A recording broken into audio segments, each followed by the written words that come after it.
Jom tengok soalan ni. Soalan ini dari XPP 2024, kertas 1 soalan 15. So tajuk dia adalah indeks dan log okay. So A ni dia suruh kami cari nilai K. So 81 ini sama 9 kuasa K. Okay.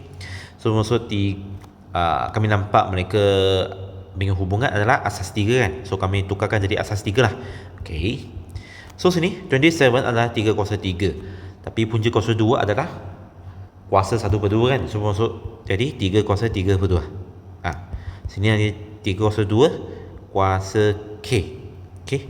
So sini kami guna hukum indeks. So sini kamu dapat 3 5/2. So sini jadi ni dah. Okay. So sini punca kuasa 2. So maksud sini kamu akan dapat 5/4. So sini kamu guna hukum log 3 21/4. So bermaksud 21/4 sama dengan 2K. So bermaksud K sama dengan 21/8. B1, selepas 3 tahun harga tu bagi kereta berlinear. So dia suruh kamu tentukan harga bagi kereta selepas 6 tahun. So bermaksud apabila T sama 6, so ni 0.8 kuasa 6. So jadi kamu dapat RM 20447.23. letak 2 tambah 4 bulan sajalah. 2 tu cari bilangan minimum tahun lah yang akan diambil untuk harga kereta kurang daripada ni. So bermaksud ini 0.8 kuasa T lebih kecil pada ni. So bermaksud 0.8 kuasa T lebih kecil pada 5/13. So sini kami letak log 3 dulu, belah LG 0.8 kuasa T lebih kecil pada LG 5/13. So bermaksud LG 0.8 lebih kecil LG 5/13. So bermaksud T lebih besar LG 5/13 per LG 0.8. Kenapa sini akan jadi lebih besar? Sebab sini adalah negatif okay.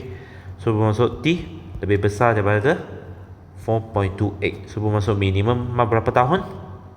5 tahun. Okay. Jika tu bermula tahun ke-7 dan seterusnya, harga kereta tu mengambil susun nilai sebanyak 65% lah setiap tahun. So dia, jika Nick membeli kereta tu pada 2018, dia suruh kamu kira harga pada 2027. Okay. So 2027 tolak 2018 sama 9. So bermaksud dia akan ada 9 kali perubahan harga lah. Okay. So sini soalan B1 tu kami sudah dapat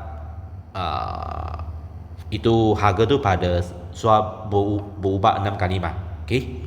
So dia ada lagi tahu kali ke-7, kali ke-7, kali ke-8, kali ke-9. So sini ada berapa kali? Ada 3 kali lah. Okay. So sini kami ambil ini sebagai harga asal dia lah. Okay. So bermaksud harga pada 2027 sama dengan kami ambil ni 20447.23. Okay. So sini kami mau guna nisbah dia lah. Dia cakap susun nilai 65%. 65% bermaksud 0.65 lah. Tapi dia adalah tolak kan. So bermaksud sini kamu perlu ambil nisbah berapa? 0.35 Okay. So sini ada lagi perubahan 3 kali. So sini kuasa 3. So sini kamu akan dapat approximate 876.67.